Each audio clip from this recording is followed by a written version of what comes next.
Putting on your entrepreneurial big girl pants with interdependence. Karen Collacutt, try a group of companies.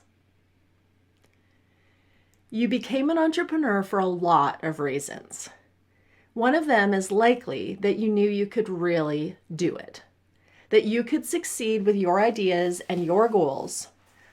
All of that is true, and now bigger success, bigger ripples, and bigger impact means that more is required of you.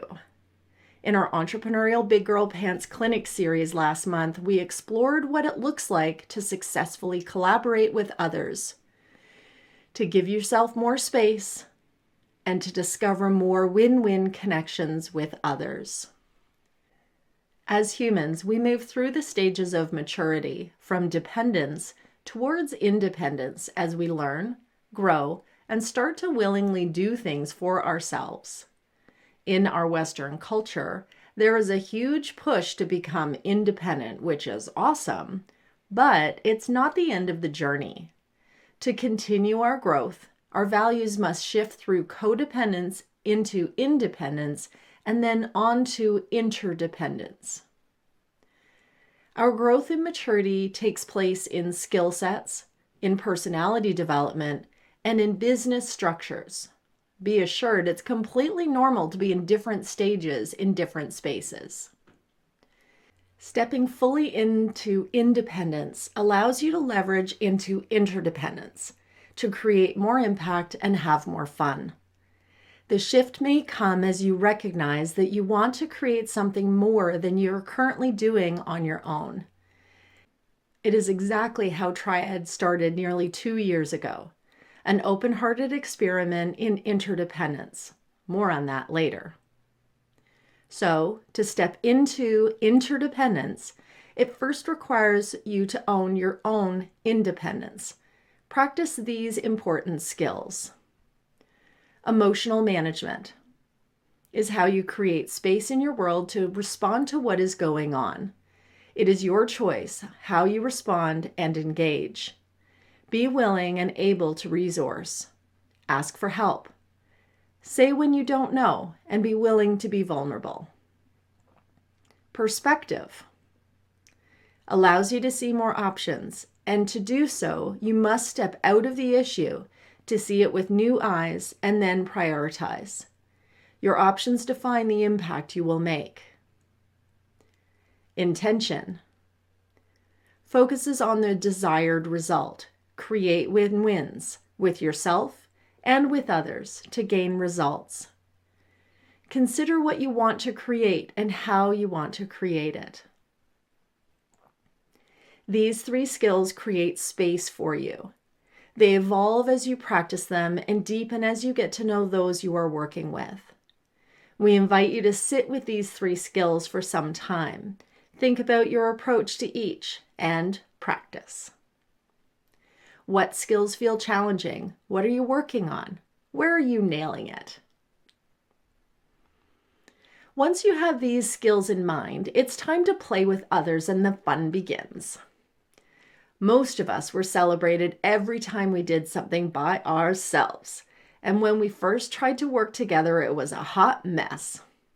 Unless you've worked in high-functioning teams, the hows of working together may be unclear. So this is where we dive into the dynamics of playing well together. If you've been thinking that you would love to play with others, but it's easier to do it by myself, or perhaps you'd like to see working with others as much more fun and doable, then laying out the groundwork is a crucial next step. To play well with others, it takes communication, clarity, and owning your own independence. Think about this. What has made working with others a problem in the past?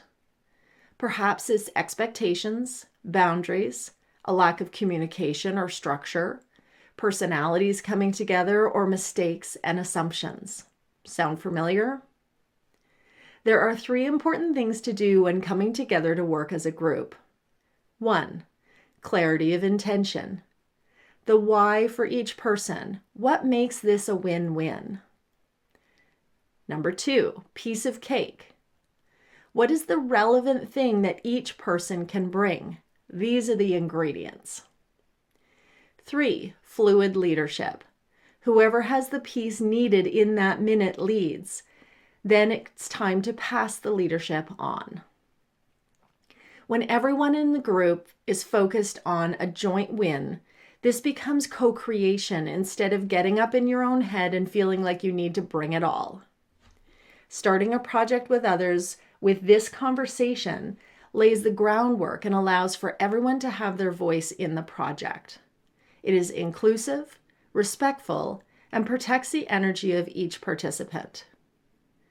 When you each articulate your win-win up front, you may also discover that the goal is the same, but the how of getting there can be very different. This is why these conversations are so important, because if it doesn't match, it's not the right group, and that's okay. Discovering the structure of confident collaborations. Collaborations can feel a bit crunchy or hard, and you may come away feeling misunderstood or not invested. It's often much more about a lack of preparation than the actual collaboration itself. With the right conversations up front, it becomes a far simpler process and way more fun. When we worked in a corporate space, the structure for working with others was built into the framework of the business. In collaborating as an entrepreneur, we do not have a formal structure and leadership. Instead, we are responsible for our own selves, our own power, boundaries, and energy.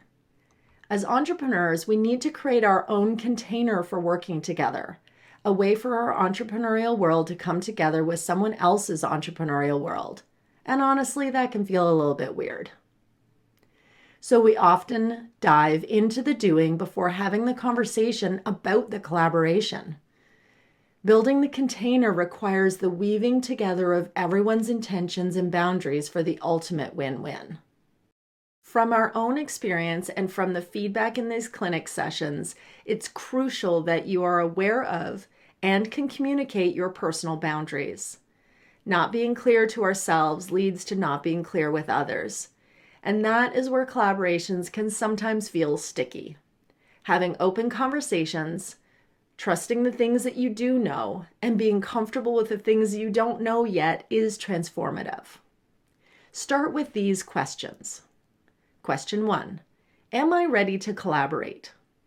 Question 2, is the other person, people, group ready to collaborate?